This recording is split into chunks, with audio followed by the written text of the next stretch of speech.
आइए हम परमेश्वर के वचन की ओर चलेंगे और परमेश्वर के वचन में से निकाल कर पढ़ेंगे भजन संहिता 2 उसका 1 पद से लेकर 4 पद तक। जाति जाति के लोग हाँ क्यों हुल्लड़ मचाते हैं। हाँ, जाति जाति के लोग क्यों हुल्लड़ मचा रहे हैं। और देश देश के लोग हाँ व्यर्थ बातें क्यों सोच रहे हैं। हाँ, क्यों व्यर्थ की बातें गढ़ रहे हैं। परमेश्वर यहोवा और उसके अभिषिक्त के विरुद्ध पृथ्वी के राजा मिलकर और हाकिम आपस में सम्मति करके कहते हैं, आओ हम उनके बंधन तोड़ डालें, उनकी रस्सियों को अपने ऊपर से उतार फेंकें। वह जो स्वर्ग में विराजमान है हंसेगा, प्रभु उनको ठट्ठों में उड़ाएगा। Praise the Lord.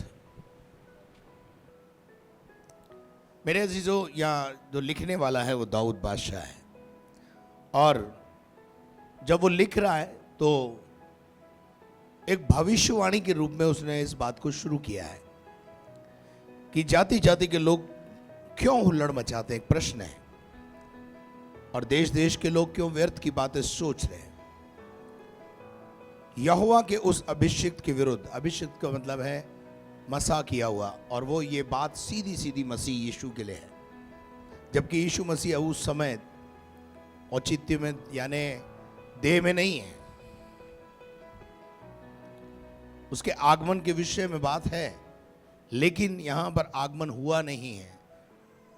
और यहां हम देखते हैं कि वो आपस में सम्मति करके कहते हैं कि आओ हम उसके बंधन तोड़ डालें और उनकी रस्सियों को अपने ऊपर से उतार फेंके। हमने यहाँ पर देखा था कि किस प्रकार से लोग यीशु मसीह को, परमेश्वर को अपना राजा मानने से इनकार कर देते हैं, उसके नियम विधि विधानों को अपने जीवन से उतार कर फेंक देते हैं। वो सोचते हैं अब हमारा कोई कुछ नहीं बिगाड़ सकता है। मेरे अजीजों, इस दुनिया में एक भारत के अंदर एक कानून है कि आप किसी भी जानवर को मार नहीं सकते, यानी शिकार नहीं कर सकते जंगल में। आप शेर को नहीं मार सकते, आप चीते को नहीं मार सकते, आप हिरण को नहीं मार सकते। यदि आप मारेंगे तो आपको सजा होगी, है ना। और मनुष्य को अगर किसी ने मार दिया तो फिर तो उम्र कैद है, यानी जिंदगी भर आपको। मेरे अजीजों, लेकिन वो परमेश्वर रोज कई लोगों को मार के अपने पास बुला लेता है। कौन सी धारा लगती है उसके खिलाफ है? कौन सा संविधान है जो उससे रोक सकता है? कौन है? जब भी कोई मरता है वो बोलते हैं जी प्रभु की इच्छा थी, प्रभु ने कर दिया, प्रभु ने अपने पास बुला लिया। और तुम वैसे हिरण मार के देखो, जोखिम में पड़ जाओगे। लेकिन वो रोज लाखों लोगों को इस धरती पर से अपने पास, उसके आदेश से ही सब काम होता है। हाँ, यहां इंसान की सुपारी खा के देख। मेरा कहने का मतलब यह है कि वो सर्वशक्तिमान है, उसके हाथ में सब कुछ है। जिसके हाथ में सब कुछ है उसके हाथ में हम नहीं है। कितनी दुख की विषय है, कितना दुख का विषय है, विडंबना है। हमने अपनी उसके कानून को, उसकी विधियों को, उसके नियमों को अपने ऊपर से उतार कर फेंक दिया है और बोला हम अपने हिसाब से चलेंगे, है ना। वचन में लिखा है कि रोटी तो हम अपनी खाएंगे, पानी अपना पिएंगे, बस हम तेरी दुल्हन कहलाएं। ऐसी दुल्हन ना तो प्रभु को चाहिए ना आपको चाहिए। सो मेरे अजीजों, अब जो चौथा पद वो लिख रहा है, तो वो लिखा है कि वो जो स्वर्ग में विराजमान है हंसेगा। स्वर्ग में विराजमान कौन है? परमेश्वर है, क्रिएटर गॉड, जिसने सारे सृष्टि की रचना की है, वो है। और जब हम उल्टी सीधी बातें करते हैं, हम उसको राजा मानने से इनकार करते हैं, जब हम उसके वचन को ठट्ठे में उड़ाते हैं, तो वो वही बोलता है, कर ले बेटा जितनी तुझे अपने मन की करनी है। हंसता वो इस प्रकार से, कर ले, जा, कहां तक जाएगा? मैं वो परमेश्वर हूं जो तुझे खींच कर ले आऊंगा। वो हमारी हरकतों पे हंसता है, हमारे व्यवहार पर हंसता है। बाइबल में लिखा है, मूर्ख ने अपने मन में कहा, भजन 14:1 पढ़ दीजिए। मूर्ख ने अपने मन में कहा मूर्ख है, ने अपने मन में कहा, कोई परमेश्वर है ही नहीं। कोई गॉड वॉड नहीं है जी। अब जब ऐसा बयान लोग जब देते हैं या अपने मन में सोचते हैं, तो प्रभु हंसता है, प्रभु हंसता है। कोई गॉड नहीं है। और जो बोलता है गॉड नहीं है, उसको एक टाइटल दिया है, मूर्ख। मूर्ख है वो, क्योंकि गॉड तो है ना, कोई तो है ना जो इस सृष्टि को चला रहा है, कोई तो है ना किसी को भेज रहा है, किसी को बुला रहा है, कोई तो है, किसी की गणित तो चल रही है भाई। तो हमें समझना है कि हमें मूर्ख नहीं बनना, हमें बोलना है हाँ परमेश्वर है और हम उसकी अधीनता में रहते हैं। उसकी रस्सियां, उसके कानून, उसकी विधियां, विधान हमारे ऊपर आज भी विराजमान है। और जो इन बातों को नहीं मानते वे बिगड़ गए हैं। वे क्या हो गए? वे बिगड़ गए हैं। नंबर 1, बिगड़ गए हैं। और उन्होंने घिनौने काम किए हैं। उन्होंने घिनौने काम करना शुरू कर दिए हैं। कोई सुकर्मी नहीं। और कोई भी सुकर्मी नहीं रहा। ऐसी जब दशा होती है तो खुदा हमारी हरकतों पर क्या करता है? हंसता है। वो कहता है बेटा भाग ले, कितना लंबा भागेगा, मैं खुदा हूं, मैं खुदा हूं और मैं तुझे वापस लाना जानता हूं। और मेरे प्रिय लोगों, परमेश्वर के वचन में से एक बात आपको बताना चाहता हूं। पहले हम निकाल के पढ़ेंगे भजन 37 और उसका 13 पद। प्रभु हंसेगा हमारी हरकतों पे, हमारे एटीट्यूड पर, हमारे व्यवहार पर। जब हम उससे नकारते हैं, जब हम बोलते हैं कोई परमेश्वर नहीं है, हम किसी परमेश्वर को नहीं मानते हैं, गॉड लाफ्ड, परमेश्वर हंसता है। आगे, परंतु प्रभु उस पर हंसेगा। प्रभु उस पर क्या करेगा? हंसेगा। और क्योंकि वह देखता है, क्योंकि वो देखता है कि उसका दिन आने वाला है, उसका नंबर आने वाला है। मना ले मौज, कितने समय और मनाएगा बेटा? तेरी रस्सियां, तेरी डोरी है तो मेरे हाथ में है। परमेश्वर के वचन में एक बात लिखी है, यदि परमेश्वर अपना सांस जो उसने हमारे अंदर फूंका है, उस सांस को हमारे अंदर से अपने अंदर वापस समेट ले, तो हम सब देहधारी एक साथ नाश हो जाएंगे। हम सब देहधारी एक साथ नाश हो जाएंगे। यह है उसकी ताकत। पर वो ऐसा करता नहीं है। हालेलुया। उसके साथ पढ़ेंगे भजन 59 का 8, 59:8। परंतु ए यहोवा तू उन पर हंसेगा। परंतु तू उन पर क्या करेगा? हंसेगा। तू सब अन्य जातियों को ठट्ठों में उड़ाएगा। सब जातियों के लोगों को क्या उड़ाएगा? ठट्ठों में उड़ाएगा। रोक लो, कितना रोक सकते हो? क्या बना लो, जितने भी कानून बनाने हैं। मेरे काम में बाधा मत पहुंचाओ। हाँ, परमेश्वर कहता है मेरे काम में बाधा मत पहुंचाओ। और यह सच है, जो परमेश्वर के काम में बाधा पहुंचाएगा, परमेश्वर उससे निपटता है। ध्यान रखना, छोड़ता नहीं है। उसके बाद हम देखते हैं परमेश्वर के वचन में से नीति वचन 1 और उसका 26 पद। इसलिए मैं भी तुम्हारी विपत्ति के समय पे हंसूंगी। ये है बुद्धि के लिए। ये क्या है? बुद्धि के लिए, जो परमेश्वर हमें देता है। और कई बार हम अपनी बुद्धि का इस्तेमाल नहीं करते हैं। और जब हम अपनी बुद्धि का इस्तेमाल नहीं करते, सब समय को बहुमूल्य नहीं समझते, अवसर को बहुमूल्य नहीं समझते। प्रभु अवसर देता है। कई बार हमारी जिंदगियों में अपॉर्चुनिटीज आती हैं कि हम उस अपॉर्चुनिटी को समझें। विशेष तौर से मैं जवानों को कह रहा हूं, कई बार प्रभु ने आपको अपनी सेवा के लिए निमंत्रण दिया, लेकिन आप अपनी बुद्धि लगा रहे थे, यानी मुझे तो नौकरी करनी है। क्यों? प्रभु की सेवा में क्या मिलता है? तू बाहर जाके देख, 12-12 घंटे नौकरी करने के बाद भी लोगों को 6,000 5,000 ही मिल रहे हैं। तुमको अपॉर्चुनिटी दी गई, अवसर दिया गया, आपने उस अवसर को क्या कर दिया? खो दिया। अपनी बुद्धि को इस्तेमाल किया। अब वही बुद्धि जो तुमने लगाई, उसके कारण तुम विपत्ति में पड़ गए। इसका जागता जीता उदाहरण हमारे को बाइबल में भी कई जगह मिलता है।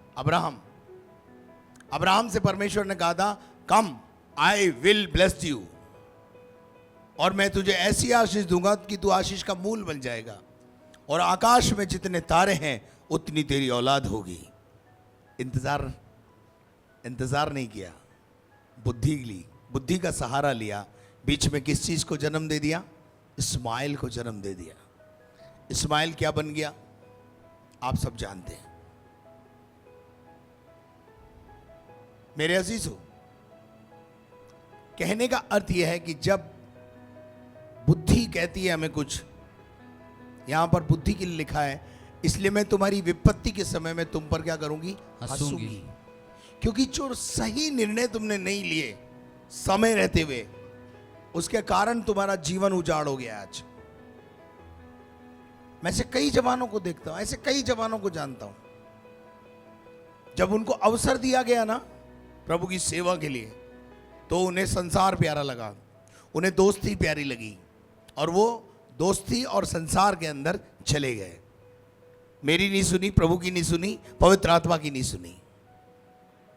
अगर सुनी होती तो आज अपने जीवन में अच्छे दिन देख रहे होते। अच्छे दिन इसलिए नहीं आए कि जब अवसर तुम्हें दिया गया, तो अब बुद्धि जो है वो तुम पर क्या करेगी? हंसेगी। क्योंकि तुम पर क्या आ गया है? भय आ गया है, विपत्ति आ गई है। मेरे अजीज हो, निकाल के हम पढ़ेंगे जकरिया नबी की किताब 7वां अध्याय और उसका 13 पद। सेनाओं का यहोवा का यह वचन है। ठट्टों में उड़ाने का मतलब यही है कि जब वो कुछ कहता है हम नहीं सुनते। ठट्टों में उड़ाने का मतलब यही है माय डियर। ठट्टों में उड़ाने का मतलब ये नहीं जो आप हंसते हो मजाक करते हो वो वाली ठट्टा नहीं है ये। ठट्टों में उड़ा देने का मतलब यह है खुदा के कलाम को, खुदा के निमंत्रण को, खुदा की बातों को, खुदा के विधि विधान को हल्का लेना। खुदा हंसेगा फिर तुम पर। क्या हुआ बेटा? जैसे मेरे पुकारने पर। एक दिन क्या हुआ? मेरे को सिखाया प्रभु ने, मेरे को सिखाया। एक दिन मैं अपने, जब मैं रेलवे की नौकरी करता था उस समय की बात है, और सेवा में भी था, नौकरी में भी था। बहुत मुश्किल से घर चलता था, दिन चलते थे, उस समय की बात है। तनख्वाह मिलती थी 10 तारीख को,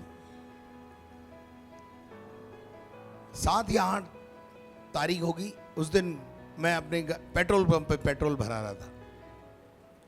पेट्रोल पंप पे भरा रहा था, तो वहां एक प्रभु का दास मुझे मिला।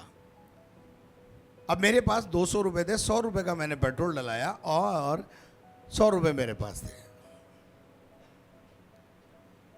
तो प्रभु ने मुझे बोला, ये 100 रुपए इस प्रभु के दास को दे दे, इसको जरूरत है। मैंने गणित लगाई, मैंने बोला अभी 3 दिन बाकी है तनख्वाह आने में। गणित लगाता ना इंसान, 3 दिन बाकी है, 3 दिन से ये 100 रुपए से मेरा ये 3 दिन और निकालना है।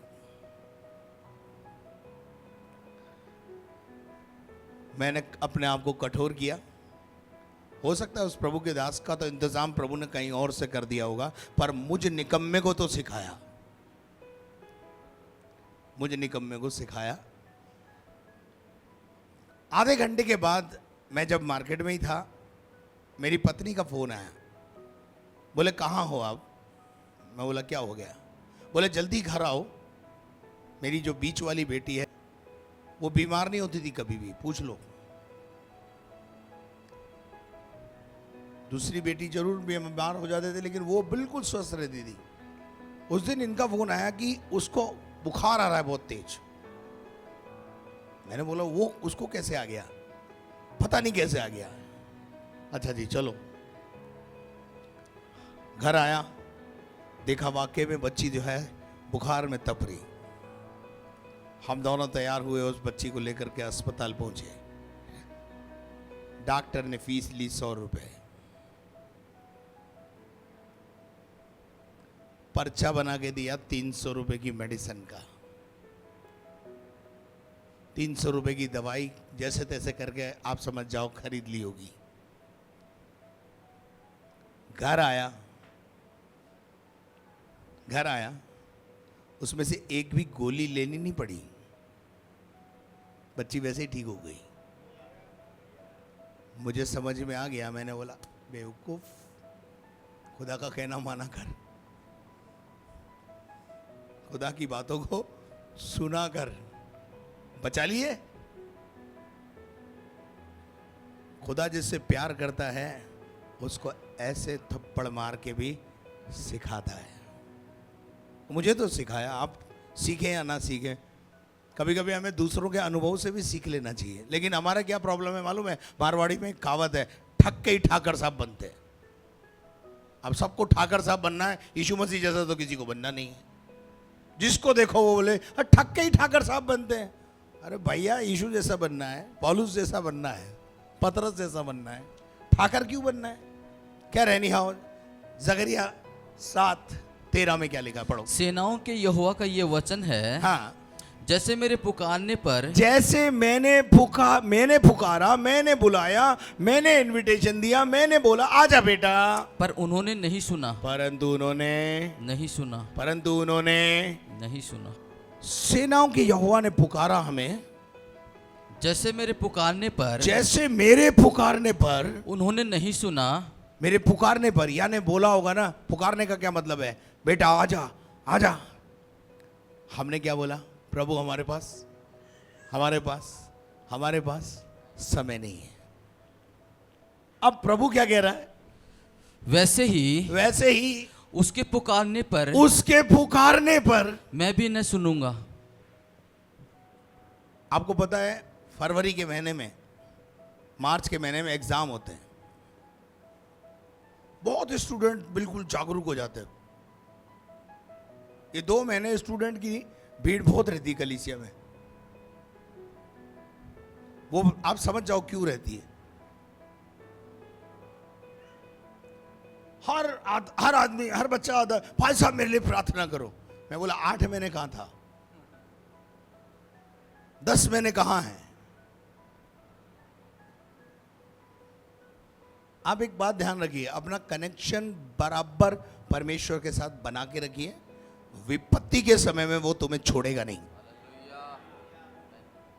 पर उसके पुकारने पर जब तुमने नहीं सुना तो प्रभु भी टिट फॉर टैट पर आ जाता है। बोला बेटा, जब मैं बुला रहा था तू नहीं सुना ना। अब एग्जामिनेशन हॉल में बैठकर हम बहुत पेपर आते ही प्रार्थना करते हैं, पहले प्रभु आ जाओ। प्रभु बोलता है बेटा मैंने मई में बुलाया था ना, जून में बुलाया था ना, जुलाई में भी बुलाया था ना, आया था तू? आया था क्या? नहीं आया था ना, अब लिख ले जो लिखना है। नहीं आई समझ में? इसको बोलते हैं ठट्टों में उड़ाना। खुदा बोलेगा यार, आप चाहते हो खुदा आपके साथ ऐसा व्यवहार करे? हैं? इसलिए क्या करना है मालूम है? अपने कनेक्शंस को खुदा के साथ ठीक रखना है। हर समय जब प्रभु की आवाज आए, आपके मुंह से एक उत्तर निकलना चाहिए, बोल प्रभु तेरा दास तेरी दासी सुनती है। क्या करना है बोल, क्या करना है तेरे राज्य के लिए, क्या करना है तेरे काम के लिए, मुझे बता, मैं हूं ना यहाँ। यशायाह से परमेश्वर ने पूछा कौन जाएगा? प्रभु जी ये राजेंद्र डेविड को भेज दो, ये फालतू है, इसको कोई काम तो है नहीं। सलाह मत दो खुदा को। खुदा को पता है राजेंद्र डेविड को कहां भेजना है। वो तो तुमसे चाहता है कि तुम बोलो कि मैं हूं ना प्रभु। होना ये चाहिए प्रभु, राजेंद्र डेविड क्यों जाएगा, मैं हूं ना। लेकिन आप क्या बोलते हैं, हमको क्यों तंग कर रहे हो प्रभु, वो एक प्रभु का दास है ना, बैठा है अंदर, उसको बोलो। वचन कहता है जब तुमने मैंने पुकारा तुमने नहीं सुनी, तुम पुकारोगे मैं भी तुम्हें ठट्ठों में उड़ाऊंगा। इसी को बोलते हैं ठट्ठों में उड़ाना। परमेश्वर का वचन कहता है जो मैं आशीष देता हूं उसमें दुख मिला हुआ नहीं होता, जो प्रभु आशीष देता है ना उसमें दुख मिला के नहीं देता है। तो तुम्हारे पुकारने पर तुमने नहीं सुना, मैं भी तुम्हारी नहीं सुनूंगा। हालेलुया। यशायाह 65:12, मैं तुम्हें गिन गिन कर तलवार का कोर बनाऊंगा, मैं तुम्हें गिन गिन कर तुम्हारी ऊपर तलवार चलाऊंगा और तलवार का कोर बनाऊंगा, और तुम सब घात होने के लिए हाँ, झुकोगे, हाँ, क्योंकि हाँ। जब मैंने तुम्हें अब बुलाया। देखिए बात वही है, जब मैंने तुम्हें बुलाया। क्यों आपके जीवन में कड़वे अनुभव हैं, क्यों आपके लाइफ में सक्सेस नहीं है? क्योंकि जब सक्सेस देने वाले ने बोला आ मेरे पास, मैं तुझे सक्सेस दूंगा, तब आपको संसार प्यारा था, आपको शायद आपकी नौकरी ज्यादा प्यारी थी, आपको शायद और चीजें प्यारी लग रही थी। सक्सेस देने वाला आपको बुला रहा है, लेकिन आप सक्सेस पाने के लिए सक्सेस देने वाले के पास आना नहीं चाह रहे। क्यों? लड़की के घर वालों ने कहा है, मैं खुल के बात कर रहा हूं, लड़की के घर वालों ने कहा है कि जब तक गवर्नमेंट जॉब नहीं होगी हम अपनी लड़की तेरे हाथ में नहीं देंगे। क्या? लड़की वालों ने कहा है जब तक गवर्नमेंट जॉब तेरे हाथ में नहीं होगी तेरे को लड़की हम नहीं देंगे। अब क्या कर रहा लड़का? दिन और रात पिल गया, क्यों? लड़की चाहिए। अरे खुदा से मांगी होती तो उससे भी बेस्ट दे देता तुमको। छोकरी के चक्कर में नौकरी, और नौकरी के चक्कर में सफलता देने वाले को क्या कर दिया मालूम है? छोड़ दिया। अरे मनुष्य यदि सारे जगत को प्राप्त करे, अपनी आत्मा की हानि उठाए, तो उसे क्या लाभ है? हालेलुया। जो चीज मुफ्त में मिलती है उसके लिए गुलामी करने की जरूरत नहीं है। क्या? जो चीज उपहार है, पुरुष के लिए पत्नी उपहार है। उपहार के लिए कोई मेहनत करता है कि ये बताओ मुझे आप, है जी? बोलो जी। उपहार के लिए मेहनत नहीं की जाती है, उपहार के लिए अच्छे काम किए जाते हैं। आपको भारत रत्न चाहिए, आप अच्छे काम करना शुरू जी कीजिए, कल अच्छे भारत रत्न से नवाज दिए जाओगे। काम करो अच्छे। ये होता है प्रभु की छत्र छाया में रहने का फल। हालेलुया। प्रभु से लिपटे रहो, बेस्ट पाओगे, बेस्ट। आमीन। हालेलुया। अपना प्रयास करोगे तो मैं कई बार बोल चुका हूं, याकूब ने अपना प्रयास किया, एक बाजार बंद, धोखा ही धोखा, आंख लगी थी छोटी से, बांध दी पल्ले बड़ी वाली। शेर को हमेशा सवा शेर मिलता है, प्रभु दिलाता है। हालेलुया। तुमने पुकारा, मैंने पुकारा, मैं यहां लिखा है मैंने बुलाया। पढ़ो ब्रदर इसे। क्योंकि जब मैंने तुम्हें बुलाया, मैंने तुम्हें बुलाया, तुमने उत्तर न दिया। तुमने उत्तर ही नहीं दिया। बोल, और बेवकूफ बना के चले गए, आ रहा हूं मैं, कल आता हूं मैं, कल प्रार्थना करके जवाब देता हूं। आज तक आमीन नहीं हुई है। कईयों का ऐसा प्रॉब्लम है। चलिए आगे बढ़िए। जब मैंने बोला तब तुमने मेरी न सुनी। बिल्कुल क्लियर बोल रहा है जी। जब मैंने बोला तुमने मेरी नहीं सुनी। और वरन जो मुझे बुरा लगता है, जो मुझे अच्छा नहीं लगता था, जो मुझे बुरा लगता था, जो गलत काम में तू लिप्त था, जिससे मैं घृणा करता हूं, वही तुमने नित्य किया। वही तुमने रोज किया, रोज। आप मुझे बताइए, घर में माँ बाप बच्चों के साथ रहते हैं, बच्चे को रोज बोलते बेटा ये मत कर, अगर वो रोज काम वही काम करे तो माँ बाप इरिटेट होंगे कि नहीं होंगे? माँ बाप आशीष देंगे शाम को रोज बुला करके, रोज डांट के अधिकारी होंगे। क्या आप मेरे साथ हैं? उसके बाद क्या लिखा है, पढ़ो। और जिससे मैं अप्रसन्न होता हूँ जिससे मैं प्रसन्न नहीं होता था उसी को तुमने अपनाया। उसी को तुम करते आए हो, करते आए। इसी को बोलते हैं ठट्टू में उड़ाने का मतलब यही है भाई। खुदा को तुमने ठट्टू में उड़ाया, तो जब तुम एग्जामिनेशन हॉल में संकट में परेशानियों में पड़े हुए होगे तो वो भी तुम्हें ठट्टू में उड़ाएगा, हंसेगा तुम्हारे में। क्या हुआ? मेरी जरूरत है, मैं हूं तेरे को बचाने। एक बात जिंदगी में ध्यान रखना, भजन 91 के 14 पद में लिखा है, मैं बस बोल देता हूं आपको। 91:14 में लिखा है, तूने जो मुझसे स्नेह किया है, तू जो मुझसे लिपटा रहा, तो तू जो मुझसे प्यार करता है, इसलिए मैं तुझे छुड़ाऊंगा, तुझे बचाऊंगा, संकट में तेरी सुनूंगा, संकट में तेरे साथ रहूंगा, हंसूंगा नहीं तुझ पर। हालेलुया। तुझे दीर्घायु से तृप्त करूंगा, तुझे उद्धार का रास्ता दिखाऊंगा, आमेन। अनंत जीवन दूंगा, हंसूंगा नहीं तेरे पर। तू मुझसे एक बार प्यार करके तो देख, एक बार मेरा दीवाना बन के तो देख, मैं तुझे उत्तम से उत्तम वस्तुओं से तृप्त करूंगा, तेरे पास दुनिया की बेस्ट चीजें होगी, एक बार उसका दीवाना बन के देख। हालेलुया। नीति वचन 28:9, जो अपना कान व्यवस्था सुनने से फेर लेता है, हाँ, जो अपना कान कलाम सुनने से, व्यवस्था सुनने से, नियम सुनने से, विधियों को सुनने से फेर लेता है, उसकी प्रार्थना भी घृणित ठहरती है। प्रभु को उस प्रार्थना में से स्मेल आती है, और वो भी बैड वाली। उसमें अनाज्ञाकारिता का पाप है, उसमें नाफरमानी, ना सुनने का जो गंध है, उस गंध को पहले दूर करो। आप नहा के आते हैं ना, तो एक अलग अजीब प्रकार की एक फ्रेशनेस आपको महसूस होती है, लेकिन जो नहा के नहीं आया वो आप समझ सकते हैं। खुदा के पास आने से पहले तमाम प्रकार की गंध दूर करें, नहा के आए।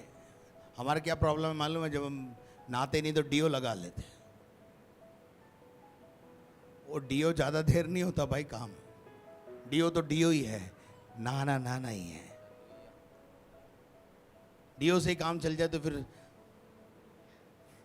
जहां पानी की कमी है उनको सबको एक एक डीओ दे दो, नाव मत बोले। क्या लिखा है ब्रदर? प्रार्थना क्या ठहरती है? घृणित ठहरती है। प्रभु को उसमें से बदबू आती है, वो उसकी तरफ झांकता भी नहीं। यजकेल 8:18, इसलिए मैं भी जलजलाहट के साथ काम करूंगा, मैं भी भड़कूंगा। यूं समझ लीजिए, आपकी भाषा में समझा रहा हूं। कहता मैं भी जलजलाहट के बहुत साथ शांत हूं, इसका मतलब ये थोड़ी कि मेरे शांत स्वभाव का तू नाजायज फायदा उठाता रहेगा। आगे, जलजलाहट के साथ काम करूंगा, मैं जलजलाहट के साथ काम करूंगा, न मैं दया करूंगा, और ना मैं कोमलता करूंगा, और चाहे वे मेरे कानों में ऊंचे शब्द से पुकारें, तो भी मैं उनकी बात न सुनूंगा। कितने ऊंचे से पुकार दे जब हम विपत्ति में होते हैं, कैसे पुकारते हैं हम। देखिए, विपत्ति के समय में आदमी जो है ना, साष्टांग प्रणाम करता है। साष्टांग समझते हो आप? लमलेट हो जाता है। कब?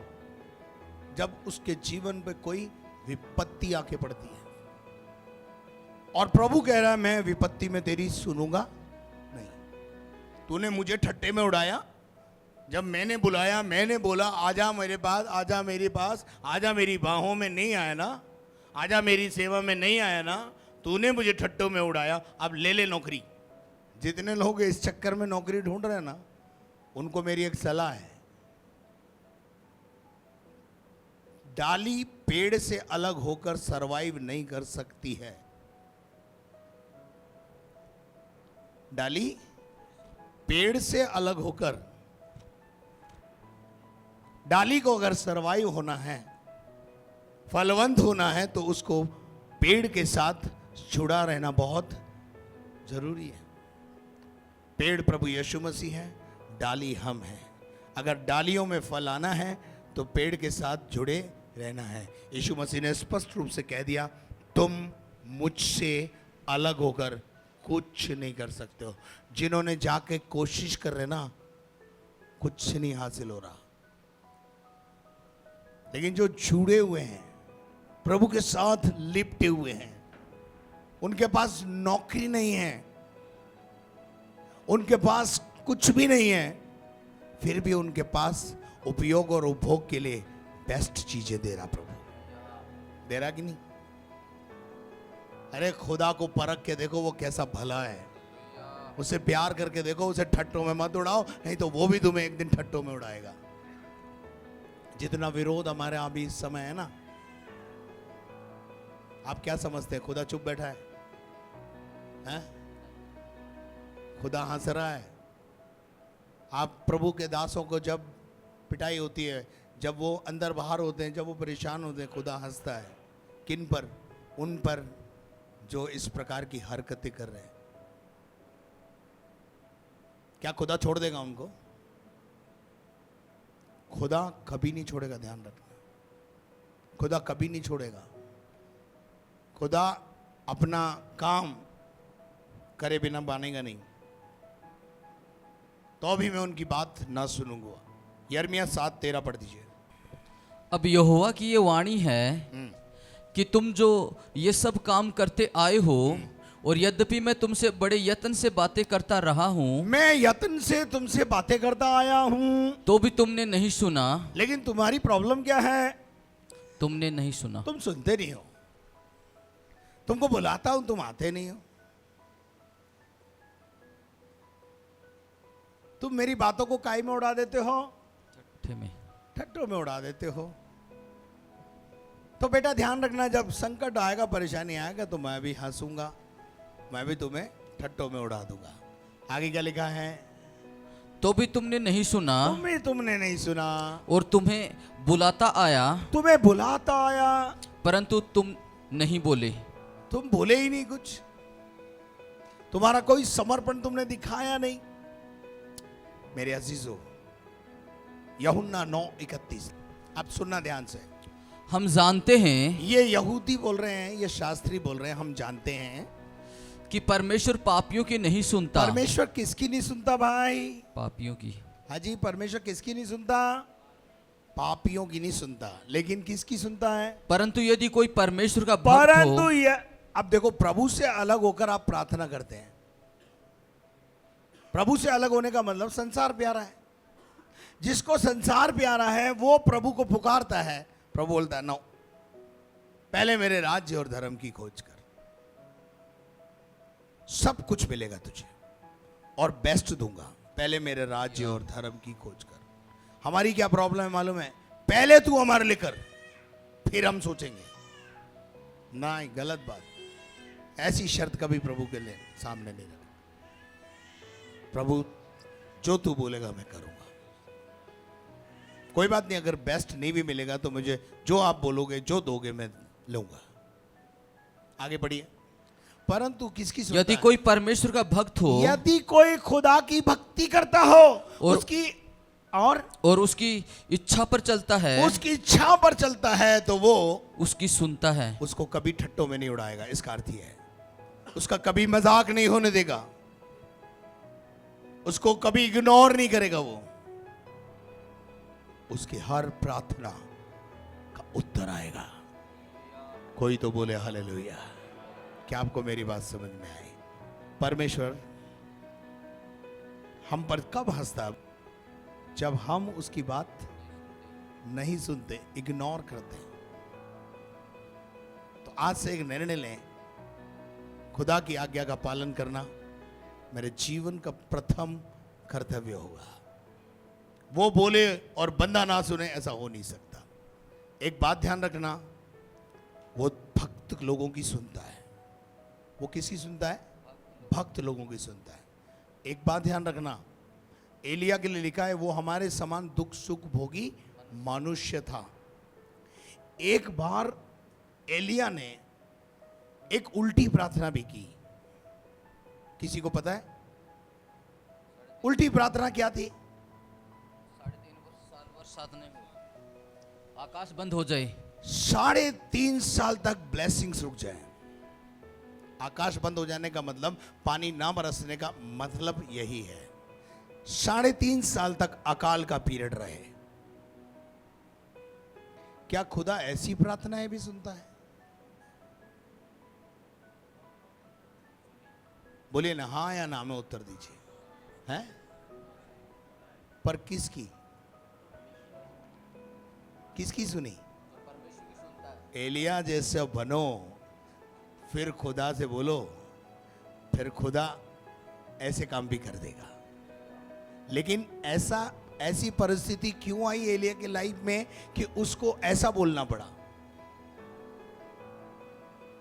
एक बात ध्यान रखना, एक राजा था अहाब की बीवी का नाम था इजेबेल। और इजेबेल ने अपने पति से जो प्रॉब्लम था एलिया का बीच में, उसके एवज में यह कहा कि कल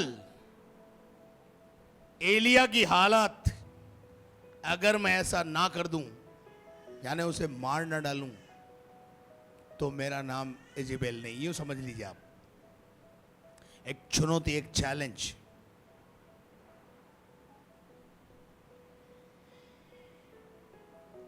ऐसे अगर प्रभु के दास को अगर चैलेंज और चुनौतियां हैं, विपरीत परिस्थितियां हैं, तब खुदा का दास मजबूर होकर, खुदा ने बोला, उस दास ने बोला, प्रकट कर कि मैं तेरा बेटा हूं और तू मेरा परमेश्वर है। 3.5 साल तक नो ब्लेसिंग। और क्या हुआ? खुदा ने भी बोल दिया आमेन। क्या बोल दिया खुदा ने? आमेन। और क्या हुआ? There is no rain 3.5 years। भक्तों की सुनता है, भक्त बन जाओ बस। हाँ जी, हमारी तो सीधी प्रार्थना नहीं सुन रहा है, उल्टी क्या सुनेगा? हमारी क्या प्रॉब्लम है? हम अच्छी बातें, सीधी बात बोल रहे हैं ना, वो भी नहीं सुनी जा रही। वो क्यों नहीं सुनी जा रही? क्योंकि कहीं ना कहीं हमारी भक्ति में खोट है, स्वार्थ है। हमारी भक्ति में खोट है, स्वार्थ है। हम कई चीजों में खुदा को ठट्टों में उड़ा देते हैं, तो खुदा भी हमें ठट्टे में उड़ा देगा। हम प्रार्थना करें। प्रभु परमेश्वर, हम तेरा धन्यवाद करते हैं इस सुंदर समय के लिए। हमने सुना कि जब तू पुकारता है, जब तू बुलाता है, जब तू प्रेम के बंधन में हमें बांधना चाहता है, हम उसमें बंधना नहीं चाहते। हम अवसर को बहुमूल्य नहीं समझते, उसे घुमा देते हैं। परमेश्वर, आज सुबह हम अपने आप को तेरे हाथ में सौंपते हैं। हाँ और आमीन में उत्तर देने वाले खुदा, तू भक्त की सुनता है। प्यारे परमेश्वर, दिन भर इन प्यारे लोगों को जय के उत्सव में ले जा। अपने ज्ञान की सुगंध इनके जीवन के द्वारा फैलने पाए। कोई भी अंधकार की ताकत कभी इन पर प्रबल न हो न पाए। दुनिया की बेस्ट चीजें इनको दे, बेस्ट चीजों से इनको नवाज दे खुदा। उस चीज के लिए व्यर्थ प्रयास ना करें प्रभु, जिससे कोई मतलब नहीं है खुदा। धन्यवाद करता हूं, तूने मेरी प्रार्थना सुनी है। सारी महिमा तुझे देते हुए प्रार्थना को यीशु के नाम से मांगते हैं, आमीन। और अब हमारे खुदाबंद यीशु मसीह का फजल, खुदा बाप की मोहब्बत, पाक रूह की रिफाकत और शराकत अब से लेकर हमेशा तक हम सबों के साथ होती रहे। और हम सब बोलें आमीन। God bless you. प्रभु आपको आशीष दे।